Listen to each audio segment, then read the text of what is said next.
हैं। उसी यूनिवर्सिटी में जब आपके बच्चे जाएंगे ना, रोगे आप अगर हम नहीं लड़े तो। 3-3, 4-4 लाख पर मंथ देनी पड़ेगी, हर 3 महीने में देनी पड़ेगी, क्वार्टरली।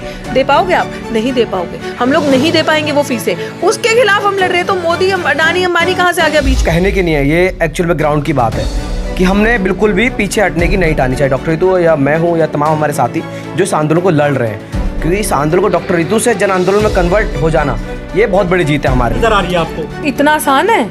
ऐसे राज्य में जहाँ पे इतने बड़े पिशाच राज वाले बैठे हैं और दलितों की आवाज सुनी जाएगी?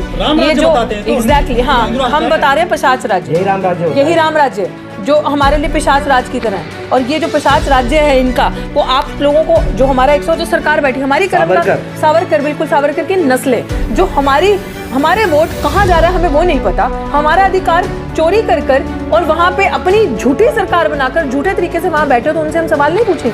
4 बार दिल्ली यूनिवर्सिटी की सड़कों को नीला कर दिया गया, जाम कर दिया गया, लेकिन उसके बावजूद भी दिल्ली प्रशासन पीछे हटने को तैयार नहीं है। वहीं जिद्दी प्रोफेसर रितु, उनको अब जिद्दी कहने लगे हैं समाज के लोग, वो भी जिद पर अड़ी है कि कुछ भी हो जाए प्रशासन से न्याय वो लेकर रहेंगी। रितु, क्या अगला कदम है? 26 तारीख करो तैयारी, दिल्ली अब आई तेरी बारी, खींच के रखो। इनकी नसों में दम नहीं करके रख दिया ना। 26 फरवरी बिल्कुल मनवाद की, क्या करने वाले हो? बिल्कुल आप देखेंगे 26 फरवरी को एक नया आगाज। आपने जिद्दी कह ही दिया, अगर समाज ने ये टाइटल दिया, ये भी स्वीकार है। सिर मत्थे जो भी मेरा समाज मुझे प्यार से बोलता है, हर चीज़ के लिए तत्पर हूँ और रहूँगी हमेशा। मैंने जैसे पहले से ही कहा, हिम्मत नहीं हारूंगी। मैंने आप सबको बोल दिया मीडिया के राहे, मेरे कफन का रंग नीला है, नीला लेकर बैठूंगी। आपके हाथ में, आपने वहाँ से कैसे लाना है, कितना साथ देना है। रुकूंगी नहीं, झुकूंगी नहीं, हटूंगी नहीं, और बिकने का तो सवाल ही पैदा नहीं होता। वो तो बोल चुके हैं, कोई करेंसी नहीं बनी ऐसी जो हमें खरीद सकती है। नौकरी मिल रही थी, फिर क्यों देश के तमाम साथियों को, लोगों को परेशान कर रखा है? हर 15 दिन बाद बुला लेते हो। ये कौन है मुझे नौकरी देने वाले? इनकी क्या हैसियत है मुझे नौकरी देने वाली? मैं पढ़ी हूँ बाबा साहेब भीमराव अम्बेडकर के दिए हुए संविधान से, इजाज़त, हक, अधिकार मुझे मिले उससे। बाबा साहेब ने हमें लाइक किया कि हम जाकर खुद समानता का जीवन जी सके, और कहीं पे भी, किसी भी इंस्टीट्यूशन में जहाँ मैं डिजर्व करती हूँ, मैं नौकरी अपने दम पे लूँगी। They are nobody to give me job. और अगर वो मुझे समझौते की तरफ ले जाना, जिस तरीके से आज आपने सुना ही है, एक सबूत जो हमने मीडिया के सामने रखा, किस तरीके से हमें मारने की साजिशें, किस तरीके से हमें सेट करने की साजिशें हो रही हैं कि अभी वैकेंसीज चल रही हैं, कहीं भरना पड़ेगा, अगर उसका मुंह बंद करना पड़ेगा। तो यही नौकरी लेने का मतलब इस इनके कार्यकाल में कि आपको गुलाम बनना, आपको अपना मुंह बंद करना। क्या गारंटी है आज मुझे नौकरी दे के कल मेरे साथ वो नहीं करेंगे? और क्या गारंटी है कि आज नौकरी दे दी, कल किसी और का गला नहीं काटेंगे, किसी और का इंस्टीट्यूशनल मर्डर नहीं होगा? रोहित वेमुला, पायल तडवी और कैसे नहीं बनेंगे?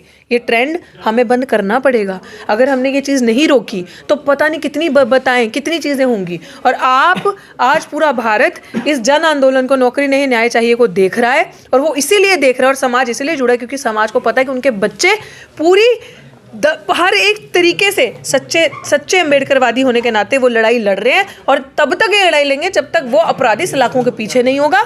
मनुवाद की छाती में ऐसे ही बिरसा फूले अम्बेडकर गरज कर जय भीम का नारा बुलंदियों से बुलंद करेंगे। सविता रॉय के खिलाफ आपने लड़ाई छेड़ी है, टारगेट करते हैं मोदी, अमित शाह, गृह मंत्री को।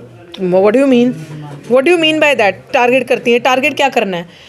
कोई इंसान हमारे हक अधिकार खा रहा है, किसी इंसान ने रिजर्वेशन खा ली, इंस्टीट्यूशंस बेच दिए, रेल बेच दिया, सब बैंक बेच दिए, अस्पताल बेच दिया, सब कुछ खत्म कर दिया। जहाँ पे हमारे गरीब लोग जाकर अपना फ्री में इलाज करा सकते थे, उनको फ्री मेडिकल फैसिलिटीज़ मिल सकती थी। अगर यूनिवर्सिटीज़ एक मात्र चीज़ बची थी, उसको भी ये गवर्नमेंट प्रॉफिट मेकिंग एजेंसी देख रही है। उसमें भी जो 4-5 हज़ार सालाना फीस दे के हम पढ़े हैं, उसी यूनिवर्सिटी में जब आपके बच्चे जाएंगे ना, रोगे आप अगर हम नहीं लड़े तो। 3-3, 4-4 लाख पर मंथ देनी पड़ेगी, हर 3 महीने में देनी पड़ेगी, क्वार्टरली। दे पाओगे आप? नहीं दे पाओगे। हम लोग नहीं दे पाएंगे वो फीसें, उसके खिलाफ हम लड़ रहे हैं। तो मोदी, अडानी, अंबानी कहाँ से आ गया बीच में? और अगर वो आ रहे हैं, अगर हम आवाज उठा रहे हैं तो इट्स गुड ना, हम बोल रहे हैं, वो भी तो उन्हीं की दलाल है। सैकड़ों प्रोफेसर हैं जिनके साथ इस तरह के अत्याचार डीयू में हुए हैं, तो दूसरे संस्थानों में भी चल रहे हैं, लेकिन वो शांत है, चुपचाप है। तो मैं क्या करूं? दलाल है तो जी। मेरे मुंह में तो जुबान है, मैं बोलूंगी। उन्होंने अम्बेडकर को सिर्फ फोटो मानी है कि फोटो के आगे फूल चढ़ा दो, तो ये अम्बेडकर को सिंबोलिज्म, टोकनिज्म करना, वो मुझे नहीं आता।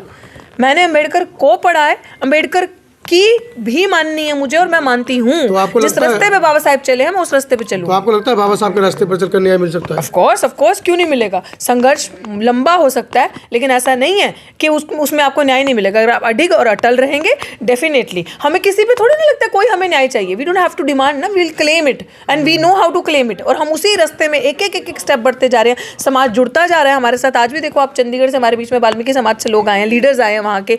तो हमें हमारा बल मिलता जा रहा है, हमारा समाज अपने हक हकूक समझता जा रहा है। और आज का वक्त साथियों, वो वक्त आ चुका है जो पीड़ित, जो शोषित है, जिस तरीके से किसान वहाँ बैठे हैं सिंघू बॉर्डर पे, शंभू बॉर्डर पे, उन्होंने कह दिया किसान मजदूर एक हैं। वो मजदूर जो पीड़ित शोषित दलित तबके से आते हैं, उन सबको ये चीज़ समझनी है कि अगर आपको पूंजीवाद से, अगर आपको ये जो क्रिमिनल माइंडसेट के लोग हैं, इनसे आपको छुटकारा चाहिए, तो जितने तमाम पीड़ित शोषित लोग हैं उन सबको एक होना पड़ेगा। और आज वो वक्त आ चुका है। अगर बचाना है भारत को तो एक होना पड़ेगा।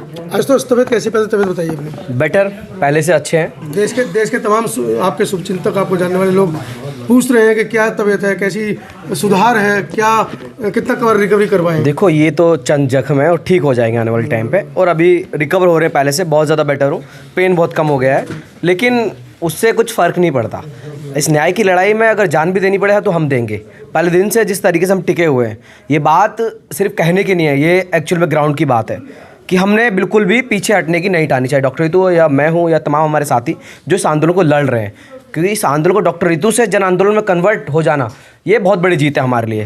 क्योंकि किसी भी आंदोलन का एक बड़ा पर्पस न्याय तो होता है, लेकिन उससे बड़ा पर्पस होता है लोगों के अंदर वो चेतना जगाना कि अपने लिए लड़ने के लिए तैयार होना।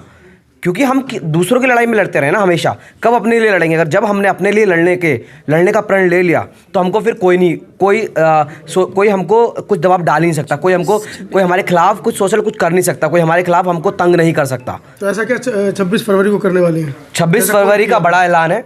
जिस तरीके से उन्होंने 5 तारीख को करके 6 तारीख के आंदोलन को कुचलने की पूरी कोशिश की गई, लेकिन वो हमारा सक्सेसफुल रहा, क्योंकि लोगों का आना जरूरी था। लोगों के अंदर वो चीज़ जानी की बहुत ज़रूरत थी कि ये जातिवाद के खिलाफ लड़ाई है। ये लड़ाई उन तमाम मनुवादी मानसिकता के खिलाफ है जिन्होंने अभी तक इस देश को पूरा बर्बाद करके रखा है, इस देश की महिलाओं को पूरा बर्बाद करके रखा है, इस देश के दलित आदिवासियों को पूरा दबा के रखा है, इस देश के मुसलमानों पर पूरी तरीके से अटैक कर रहे हैं। तो कम से कम हम सारे बहुजन लोग एक साथ मिलकर वो 6 तारीख को सड़कों पर उतरे, और आने वाली 26 तारीख को यही होगा, दोहराया जाएगा, लेकिन एक स्ट्रक्चर वे में। इस बार जो लोग उनके जो तमाम जो प्लान्स होंगे उन सबको फेल करते हुए हम लोग आर्ट्स फैकल्टी गेट नंबर 4 पर जाकर अपनी बात रखेंगे और जीत के आएंगे।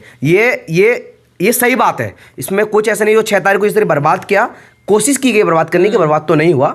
तो आने वाली 26 तारीख को ऐसा कुछ नहीं होगा। आने वाली 26 तारीख को हम सब एक साथ इकट्ठा होकर पूरा मार्च करेंगे, मार्च करते हुए अपने न्याय की बात करेंगे, और जब तक नहीं हटेंगे, जब तक ये जो इनका खेल चल रहा है ना एडमिनिस्ट्रेशन की तरफ से, इस खेल को खत्म करके जीत नहीं लेते। आपको रितु से मेरा एक सवाल है कि जब आपका आंदोलन खत्म किया गया था रात में पुलिस के द्वारा, तो आपका जो वहाँ पे स्थान जा था उसको धुलाया गया था, झाड़ू मार गई थी वहां पर, ये किस तरह देखते हैं जो कार्रवाई की गई थी? शुद्धिकरण, दैट्स नॉट धुलवाना, यू आर रॉन्ग हियर। शुद्धिकरण करना, और मैं आई विटनेस हूं, और आई विटनेस है, और सब लोग, तमाम लोग।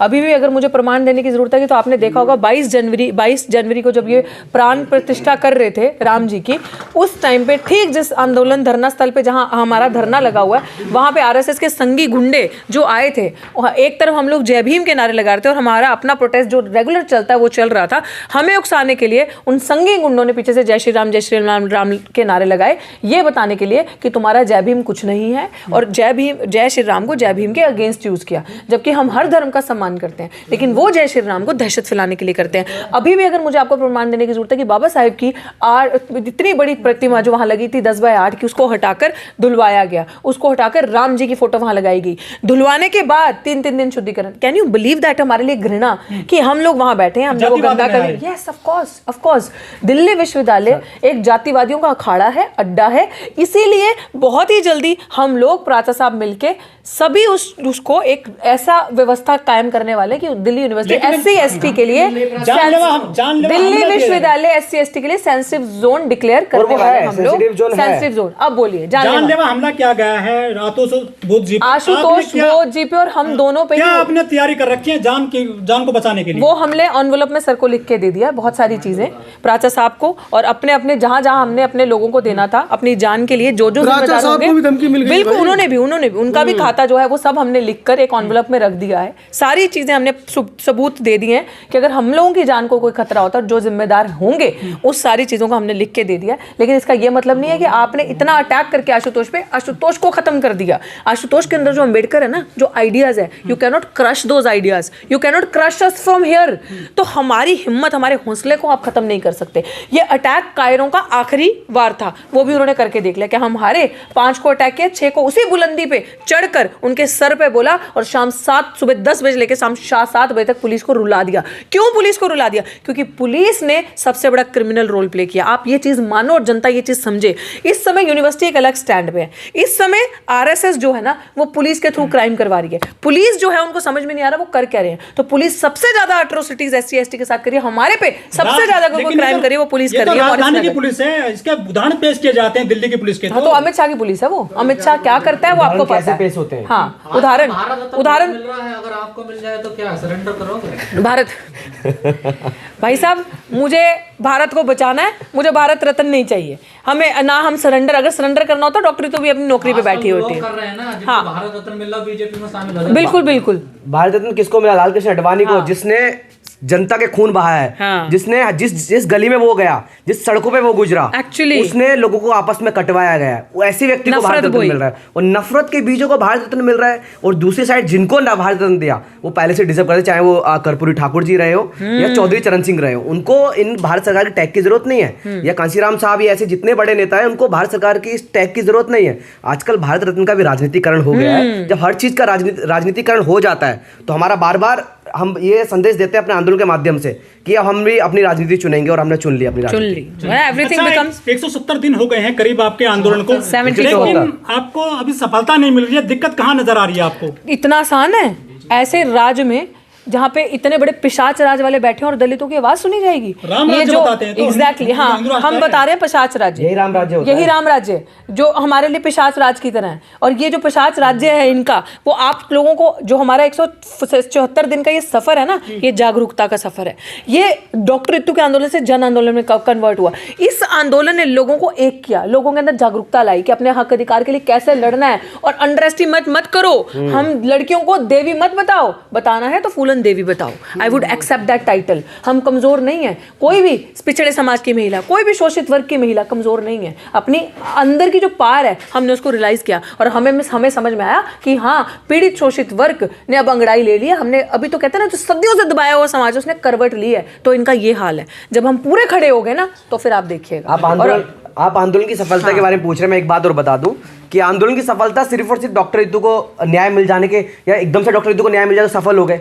आंदोलन की सफलता इसमें कि लोग निकल के आ रहे हैं, लोगों के अंदर वो लड़ने की क्षमता बार बार जागरूक हो रही है। तो यही आंदोलन का महत्व था, और यही आंदोलन का मतलब है। डॉक्टर रितु को तो न्याय वही लोग लेंगे छीन के, इनके अंदर घुस के। मतलब आप भी आंदोलन जीवी हैं? बिल्कुल है, प्राउडली कहते हैं। आंदोलन ने हमेशा से, आंदोलन ने इस देश और दुनिया को बचाया है। तो हम इस देश और दुनिया, उन तमाम शोषित लोगों को बचाने काम कर रहे हैं जिन्होंने हमेशा से लोगों को दबाया, लोगों को मारा। चोर थोड़ी ना आंदोलन करेंगे भाई साहब। आंदोलन तो हमें ही करना पड़ेगा ना, जो हमारा हक खा रहे हैं वहां पे बैठ के। हमारी कलम का ये जो सरकार बैठी, हमारी कलम का सावरकर, बिल्कुल सावरकर की नस्लें, जो हमारे वोट कहाँ जा रहा है हमें वो नहीं पता। हमारा अधिकार चोरी कर और वहां पे अपनी झूठी सरकार बनाकर झूठे तरीके से वहां बैठे, तो उनसे हम सवाल नहीं पूछेंगे? उनके खिलाफ हम लड़ेंगे नहीं? तो ऑफकोर्स करेंगे, क्यों नहीं करेंगे? हम तो शुरू से करते हैं। मैंने तो पहले दिन से, बहुत साल पहले कहा था कि भैया ईवीएम, ये वो राजा जिसकी जान उस तोते में, तोता इज ईवीएम। मैंने तो बहुत पहले कहा था, and I still stand my ground. I still stand my word. जो लोगों के अगेंस्ट जा रही है, हम उसके खिलाफ है। और मेरे को जो बाबा साहेब भीमराव अम्बेडकर ने इतना कीमती वोट का अधिकार दिया, क्या मेरा अधिकार नहीं जानता पूछने का कि मेरा वोट वो जा किसको रहा है? अगर मैं वोट डाल रही हूँ, वो किसको जा रहा है? दैट इज माई राइट, और वो मेरा अधिकार है। मैं लूंगी अपना अधिकार छीन के। और आप लोगों से मेरी हाथ जोड़कर रिक्वेस्ट है कि 26 फरवरी सुबह 11 बजे करो तैयारी दिल्ली यूनिवर्सिटी कूच करने की। 26 तारीख सुबह 11 बजे। जय भीम, इंकलाब जिंदाबाद।